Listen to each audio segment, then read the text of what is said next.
Question 1. A 3-month-old infant presents with poor feeding, lethargy, and a heart murmur. The infant's oxygen saturation is 88%, and they are not responding to supplemental oxygen.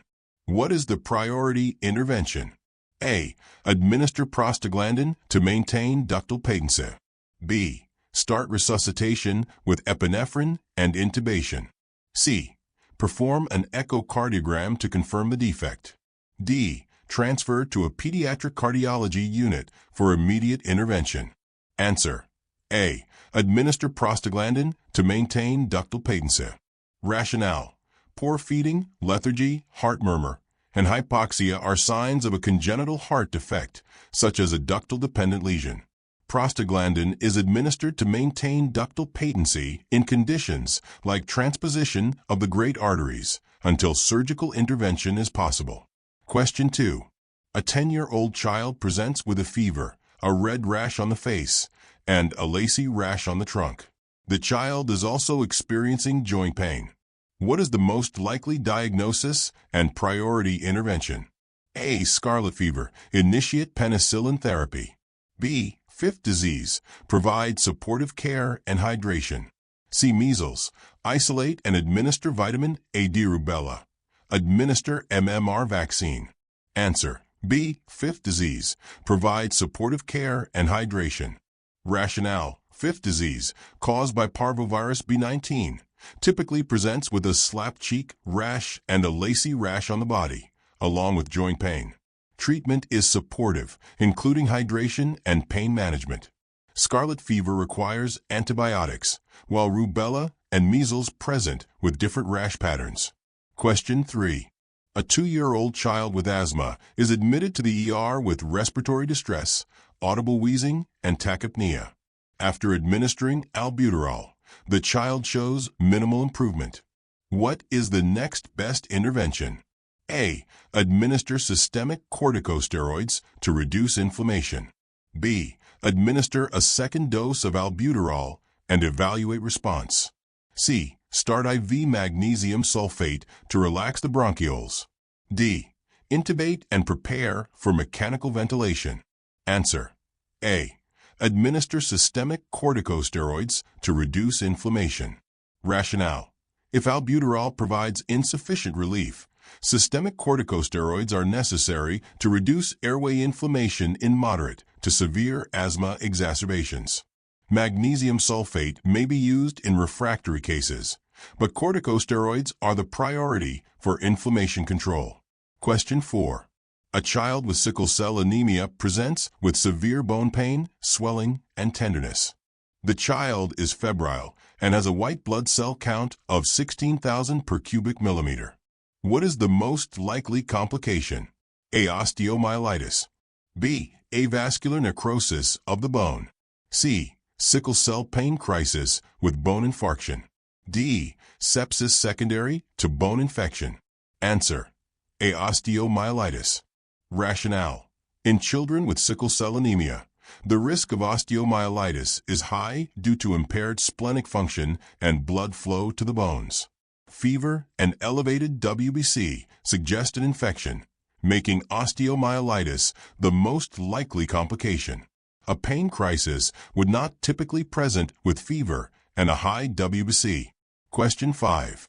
A 6-year-old with newly diagnosed type 1 diabetes is admitted with a blood glucose level of 450 milligrams per deciliter and positive ketones in the urine. What is the priority intervention? A. Administer a bolus of normal saline and start IV insulin. B. Begin an insulin drip and administer potassium supplements. C. Initiate oral hydration and monitor for signs of hypoglycemia. D. Administer glucagon to reverse the hyperglycemia. Answer. A. Administer a bolus of normal saline and start IV insulin. Rationale. The child is presenting with diabetic ketoacidosis, DKA, which requires immediate hydration with normal saline and insulin therapy to correct hyperglycemia and ketones. Potassium monitoring and replacement will be needed as treatment progresses, but fluid resuscitation and insulin are the immediate priorities. Question 6. A 4-year-old child with a history of chemotherapy presents with fever and a neutrophil count of 100/mm superscript 3. The child is also hypotensive and tachycardic. What is the priority intervention? A. Administer broad-spectrum antibiotics and IV fluids. B. Place the child in protective isolation and monitor vital signs. C. Administer a platelet transfusion to prevent bleeding. D. Initiate antifungal therapy to treat possible systemic infection. Answer: A. Administer broad-spectrum antibiotics and IV fluids. Rationale: a fever in a neutropenic child is a medical emergency due to the high risk of infection. Broad-spectrum antibiotics should be started immediately, along with IV fluids to stabilize blood pressure. Protective isolation is important, but secondary to initiating antibiotic therapy. Question 7. A 12-month-old infant is diagnosed with congenital hypothyroidism. What is the priority intervention in the first 24 hours of diagnosis? A. Administer thyroid hormone replacement therapy immediately. B. Monitor for signs of developmental delay. C. Educate the parents about the importance of early diagnosis. D. Schedule a follow-up appointment in 1 month for reassessment. Answer: A. Administer thyroid hormone replacement therapy immediately. Rationale: immediate thyroid hormone replacement is critical to prevent developmental delays and other complications from congenital hypothyroidism. Delaying treatment could result in irreversible damage. Parent education and follow-up are important but secondary. Question 8. A 5-year-old child presents with muscle weakness, difficulty walking, and a positive Gower sign. What is the most likely diagnosis? A. Duchenne muscular dystrophy. B. Cerebral palsy. C. Myasthenia gravis. D. Guillain-Barré syndrome. Answer: A. Duchenne muscular dystrophy. Rationale: Duchenne muscular dystrophy is characterized by progressive muscle weakness, particularly in the lower limbs, and a positive Gower sign. Cerebral palsy and Guillain-Barré syndrome present with different symptoms, and myasthenia gravis is uncommon in young children. Question 9. A 9-month-old infant is hospitalized with dehydration caused by severe diarrhea. The infant's skin is dry, mucous membranes are sunken, and there is poor skin turgor. What is the first step in management? A. Start an IV infusion of normal saline. B. Begin oral rehydration with electrolyte solutions. C. Administer antidiarrheal medication. D. Perform a complete blood count to assess for infection. Answer: A. Start an IV infusion of normal saline.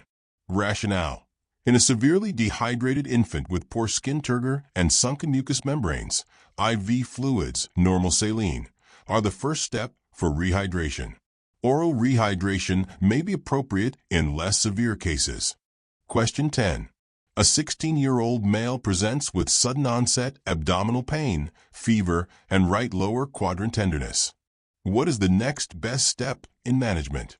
A. Administer antibiotics and monitor for improvement. B. Perform an ultrasound to assess for appendicitis. C. Start pain management and prepare for surgery. D. Perform a urinalysis to rule out a urinary tract infection. Answer: B. Perform an ultrasound to assess for appendicitis. Rationale: the clinical presentation of right lower quadrant pain, fever, and tenderness is most concerning for appendicitis. An ultrasound is needed to confirm the diagnosis before initiating treatment. Surgery may be necessary, but should be based on imaging results. Question 11. A child with a history of cerebral palsy is admitted for a routine checkup.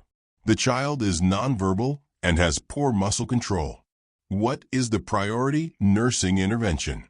A. Provide a communication board to facilitate interaction. B. Administer anti-seizure medications as prescribed. C. Encourage the child to walk with assistive devices. D. Perform a complete neurological assessment. Answer: A. Provide a communication board to facilitate interaction.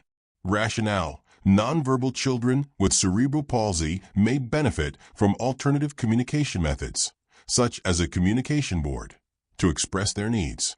The other interventions are important, but not immediately necessary during a routine checkup. Question 12. A 3-year-old child is brought to the emergency department with respiratory distress, a barking cough, and stridor. What is the most likely diagnosis and priority intervention? A. Bronchiolitis. Administer nebulized albuterol. B. Croup. Administer a nebulized corticosteroid and racemic epinephrine. C. Asthma. Administer oral corticosteroids. D. Epiglottitis. Prepare for intubation. Answer: B. Croup. Administer a nebulized corticosteroid and racemic epinephrine. Rationale: croup typically presents with a barking cough and stridor. The treatment for croup includes corticosteroids and nebulized epinephrine to reduce airway inflammation and improve breathing. Question 13. A child with a history of hydrocephalus and a ventriculoperitoneal (VP) shunt presents with irritability, vomiting, and altered mental status. What is the priority intervention? A. Administer acetaminophen to relieve discomfort. B. Perform a neurological assessment and check for shunt malfunctions. C. Initiate IV fluids to manage dehydration. D. Prepare the child for an MRI to assess brain function. Answer: B. Perform a neurological assessment and check for shunt malfunctions. Rationale: symptoms such as irritability, vomiting, and altered mental status may indicate a VP shunt malfunction, which requires immediate assessment. Shunt malfunctions can lead to increased intracranial pressure and neurological damage. Question 14. A 12-year-old child with a history of asthma presents with severe wheezing and hypoxia despite bronchodilator therapy. What is the next best step in management? A. Administer oral corticosteroids to reduce inflammation. B. Administer oxygen therapy and consider intubation. C. Increase the dose of the bronchodilator. D. Initiate systemic antibiotics for a suspected infection. Answer: B. Administer oxygen therapy and consider intubation. Rationale: severe wheezing and hypoxia in an asthma exacerbation that is unresponsive to bronchodilators indicate a need for oxygen therapy and possibly mechanical ventilation. Corticosteroids and antibiotics may be required later. Question 15. A 10-year-old child with a history of frequent UTIs presents with fever, dysuria, and flank pain. What is the priority intervention? A. Start a broad-spectrum antibiotic and obtain a urine culture. B. Administer antipyretics for fever control. C. Educate the family on proper hygiene techniques. D. Obtain a renal ultrasound to assess for complications. Answer: A. Start a broad-spectrum antibiotic and obtain a urine culture. Rationale: the child's symptoms suggest a urinary tract infection with possible renal involvement. Broad-spectrum antibiotics should be administered immediately, and a urine culture should be obtained to identify the pathogen. Question 16. A 4-year-old child with cystic fibrosis is admitted for a pulmonary exacerbation. What is the priority nursing intervention? A. Administer antibiotics and provide chest physiotherapy. B. Initiate oxygen therapy and monitor ABGs. C. Start oral pancreatic enzymes and hydrate the patient. D. Perform a complete respiratory assessment every 2 hours. Answer: A. Administer antibiotics and provide chest physiotherapy. Rationale: pulmonary exacerbations in cystic fibrosis require antibiotics to treat infection and chest physiotherapy to clear thick mucus. Oxygen therapy and hydration may be needed later, but the priority is airway clearance and infection control. Question 17. A 7-year-old child with suspected meningitis presents with a positive Brudzinski sign, fever, and photophobia. What is the next best step in management? A. Administer broad-spectrum antibiotics after obtaining a lumbar puncture. B. Initiate IV fluids to manage dehydration. C. Begin antipyretics to reduce fever. D. Perform a CT scan of the head before lumbar puncture. Answer: A. Administer broad-spectrum antibiotics after obtaining a lumbar puncture. Rationale: meningitis is a medical emergency. Broad-spectrum antibiotics should be started immediately after a lumbar puncture to confirm the diagnosis and determine the pathogen. CT scan is not indicated unless there are signs of increased ICP. Question 18. A 3-year-old child with a history of seizures is brought to the emergency department after a febrile seizure. The child is now alert and stable. What is the priority intervention at this time? A. Administer an anticonvulsant to prevent further seizures. B. Ensure the child is hydrated and monitor temperature. C. Educate the parents on the risk of febrile seizures. D. Perform an EEG to assess for underlying epilepsy. Answer: B. Ensure the child is hydrated and monitor temperature. Rationale: after a febrile seizure, the priority is to manage the underlying fever and ensure hydration. Anticonvulsants are not necessary if the child is stable, and further diagnostic testing may not be required unless seizures continue. Question 19. A 16-year-old female with a history of anorexia nervosa presents with electrolyte imbalances and severe weight loss. What is the first priority in her care? A. Initiate refeeding with a high-calorie diet. B. Correct electrolyte imbalances and rehydrate. C. Provide counseling and therapy to address the underlying issue. D. Monitor for signs of cardiac arrhythmias and initiate antiarrhythmic medications. Answer: B. Correct electrolyte imbalances and rehydrate. Rationale: the priority is to stabilize the patient by correcting electrolyte imbalances and rehydrating, as these issues pose immediate life-threatening risks. Nutritional support and counseling are important, but should follow stabilization. Question 20. A 10-year-old child with a history of cerebral palsy and feeding difficulties is being discharged with a gastrostomy tube. What is the most important teaching point for the family? A. Ensure the child receives adequate hydration and nutrition through the tube. B. Avoid any oral intake to prevent aspiration. C. Check for proper tube placement before each feeding. D. Administer medications directly through the tube for easier absorption. Answer: C. Check for proper tube placement before each feeding. Rationale: ensuring proper tube placement before feeding is essential to prevent aspiration and potential complications. While hydration and nutrition are critical, the first step is verifying tube placement to ensure safety. Question 21. A 5-year-old child with a history of febrile seizures presents with a fever of 40 degrees Celsius, 104 degrees Fahrenheit, and tonic-clonic movements. What is the priority intervention to prevent further complications? A. Administer antipyretics and monitor for seizure activity. B. Perform a lumbar puncture to rule out meningitis. C. Administer intravenous diazepam for seizure control. D. Place the child in a cooled environment and provide fluids.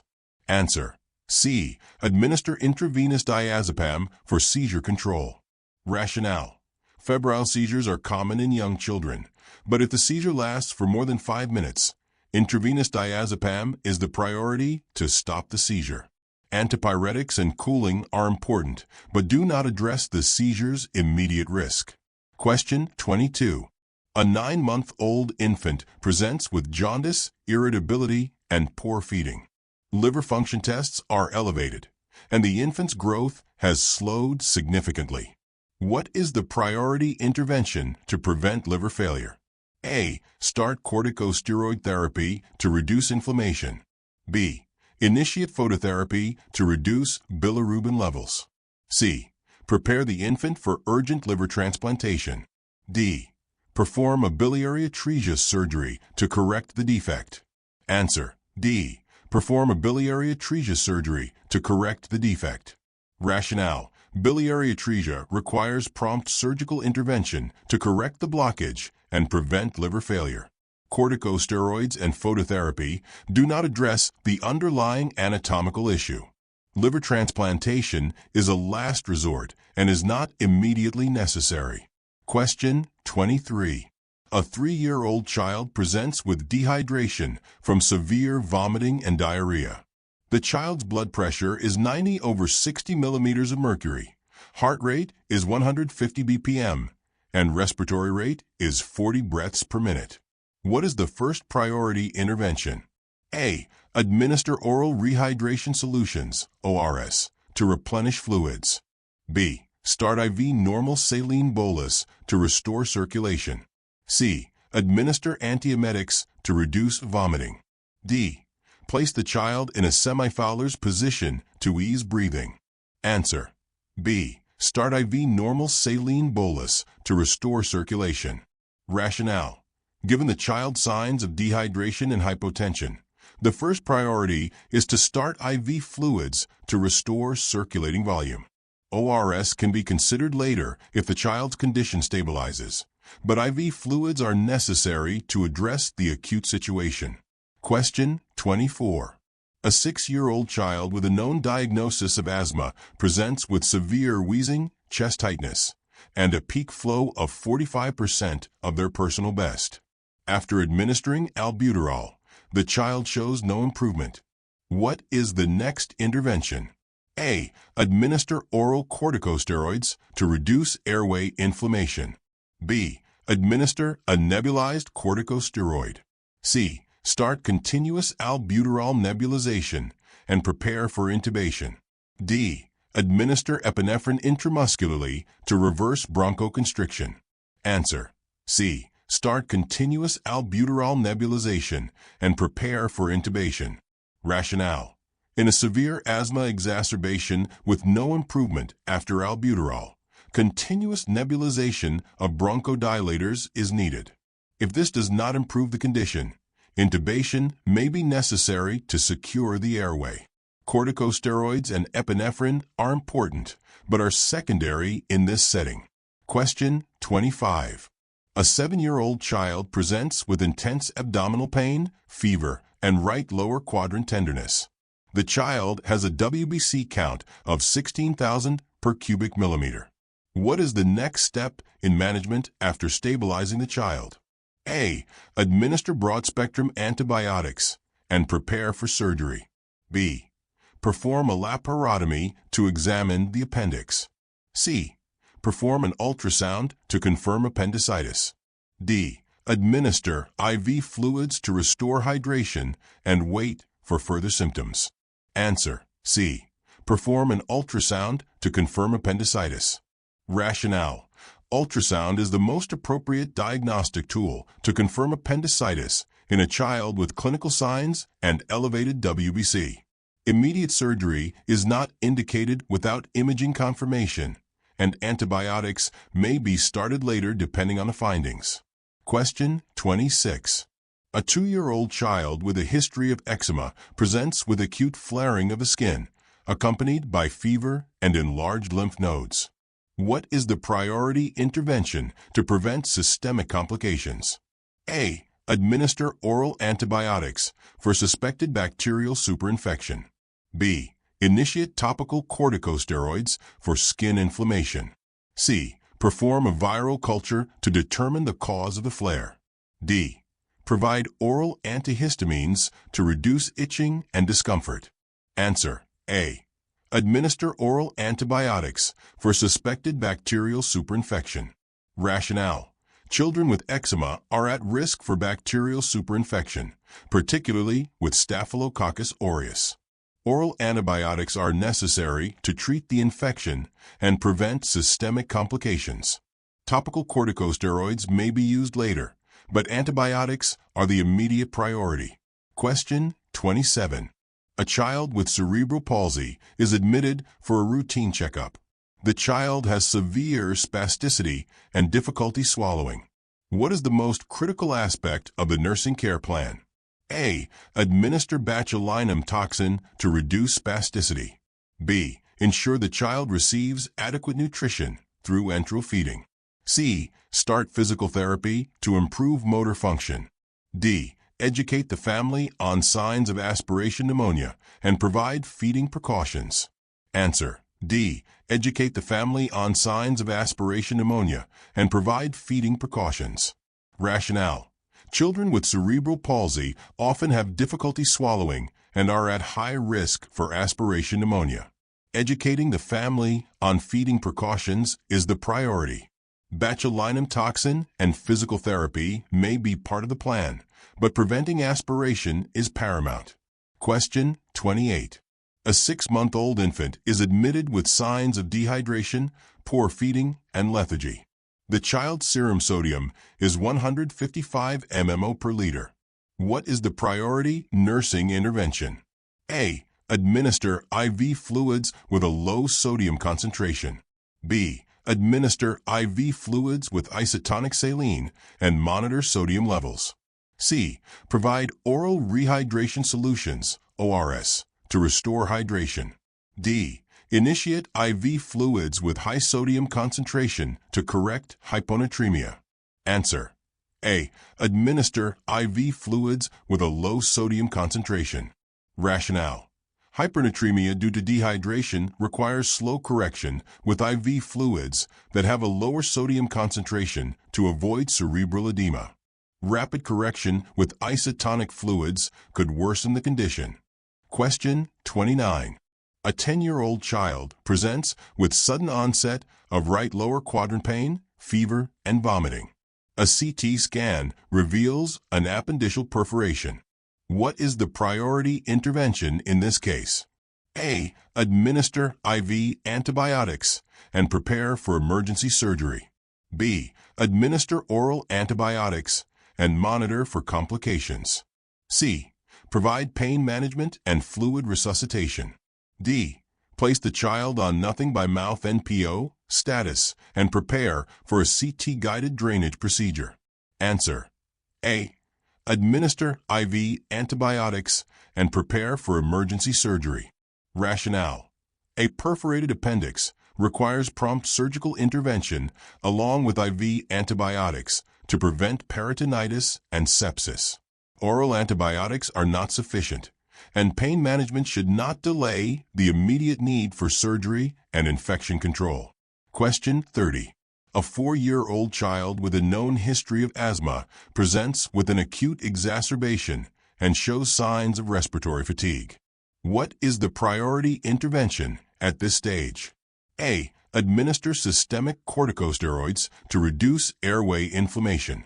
B. Prepare for intubation and mechanical ventilation. C. Administer continuous nebulized albuterol for bronchodilation. D. Start IV fluids to hydrate and improve circulation. Answer: B. Prepare for intubation and mechanical ventilation. Rationale: respiratory fatigue is a sign that the child is failing to maintain oxygenation and ventilation. Intubation and mechanical ventilation are required to secure the airway and support breathing. While bronchodilators and corticosteroids are essential, they are secondary in the face of respiratory failure. Question 31. A 6-month-old infant is diagnosed with neonatal sepsis and presents with tachycardia, respiratory distress, and temperature instability. What is the priority nursing intervention? A. Administer broad-spectrum antibiotics immediately after obtaining blood cultures. B. Start IV fluids to maintain blood pressure and hydration. C. Administer acetaminophen to control fever. D. Provide oxygen therapy and monitor oxygen saturation. Answer: A. Administer broad-spectrum antibiotics immediately after obtaining blood cultures. Rationale: neonatal sepsis is a medical emergency, and prompt initiation of broad-spectrum antibiotics is crucial to prevent systemic infection. Blood cultures should be obtained prior to administering antibiotics, but they should not delay treatment. Question 32. A 7-year-old child with a history of sickle cell anemia presents with chest pain, fever, and respiratory distress. What is the most likely diagnosis and priority intervention?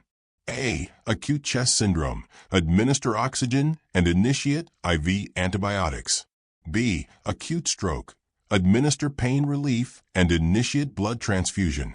C. Pulmonary embolism. Administer anticoagulation therapy. D. Pneumonia. Administer broad-spectrum antibiotics and fluids. Answer: A. Acute chest syndrome. Administer oxygen and initiate IV antibiotics. Rationale: acute chest syndrome is a common complication of sickle cell anemia, presenting with chest pain, fever, and respiratory distress. It requires prompt administration of oxygen and antibiotics. Blood transfusion may be necessary later. Question 33. A 3-month-old infant with a suspected bacterial infection is receiving antibiotics. The child develops a skin rash, fever, and difficulty breathing. What is the priority action? A. Discontinue the antibiotics and administer epinephrine. B. Administer antihistamines to reduce the rash. C. Start IV fluids to improve hydration. D. Perform a blood culture and prepare for isolation. Answer: A. Discontinue the antibiotics and administer epinephrine. Rationale: the infant's symptoms suggest an allergic reaction to the antibiotics, possibly anaphylaxis. The priority is to discontinue the drug and administer epinephrine to counteract the reaction. Question 34. A child with a history of developmental delay is brought to the clinic with signs of a respiratory infection. What is the priority nursing intervention in this situation? A. Obtain a thorough developmental history and assess for any new delays. B. Administer the prescribed antibiotics for the respiratory infection. C. Provide family education about infection prevention. D. Assess the child's respiratory status and oxygenation. Answer: D. Assess the child's respiratory status and oxygenation. Rationale: the immediate priority is to assess the child's respiratory status to ensure adequate oxygenation and prevent further complications. While the infection and family education are important, respiratory management is the most critical. Question 35. A 4-year-old child with chronic asthma presents with a respiratory rate of 36 breaths per minute and a pulse oximetry reading of 92%. What is the priority intervention? A. Administer nebulized albuterol and recheck oxygen saturation. B. Administer oral corticosteroids to reduce airway inflammation. C. Provide high-flow oxygen and monitor respiratory status. D. Perform a chest X-ray to evaluate for pneumonia. Answer: A. Administer nebulized albuterol and recheck oxygen saturation. Rationale: the child's symptoms suggest an asthma exacerbation. Nebulized albuterol is the first-line treatment to relieve bronchospasm, and rechecking oxygen saturation will guide further intervention. Oxygen therapy may be necessary later if the saturation decreases. Question 36. A 2-year-old child is diagnosed with Kawasaki disease. What is the priority nursing intervention to prevent long-term complications? A. Administer IV immunoglobulin IVIG to reduce inflammation. B. Start high-dose aspirin therapy to reduce fever. C. Perform an echocardiogram to assess for cardiac involvement. D. Administer corticosteroids to reduce inflammation. Answer: A. Administer IV immunoglobulin IVIG to reduce inflammation. Rationale: IVIG is the treatment of choice for Kawasaki disease, as it reduces the risk of coronary artery aneurysms. High-dose aspirin may be used later, but IVIG is the first-line intervention. Question 37. A 9-year-old child is admitted with severe abdominal pain, vomiting, and a distended abdomen. A physical exam reveals tenderness in the right lower quadrant. What is the priority action? A. Perform a diagnostic laparoscopy. B. Start IV antibiotics and prepare for possible appendectomy. C. Administer pain medication and observe for changes. D. Obtain a CT scan to confirm appendicitis. Answer. B. Start IV antibiotics and prepare for possible appendectomy. Rationale. The child's symptoms are highly suggestive of appendicitis, and IV antibiotics are administered to prevent infection. Surgery may be necessary, but antibiotics are started immediately. Question 38. A 16-year-old female with anorexia nervosa presents with electrolyte imbalances and bradycardia. What is the most important intervention? A. Administer potassium supplements to correct the imbalance. B. Provide refeeding with a high-calorie diet. C. Correct the electrolyte imbalances with IV fluids and monitor cardiac status. D. Start antidepressants to address the underlying psychiatric issue. Answer. C. Correct the electrolyte imbalances with IV fluids and monitor cardiac status. Rationale. Correcting electrolyte imbalances is the priority to prevent life-threatening complications, such as cardiac arrhythmias. Refeeding can cause refeeding syndrome, so electrolyte correction must be done gradually. Question 39. A 3-month-old infant with hydrocephalus is found to have a VP shunt malfunction. What is the priority intervention? A. Administer diuretics to reduce cerebral edema. B. Prepare for surgical revision of the VP shunt. C. Perform a neurological assessment and check for signs of increased intracranial pressure, ICP. D. Start antibiotics to prevent infection of the shunt. Answer. C. Perform a neurological assessment and check for signs of increased ICP. Rationale. The first priority is to assess for signs of increased ICP, which could lead to brain herniation.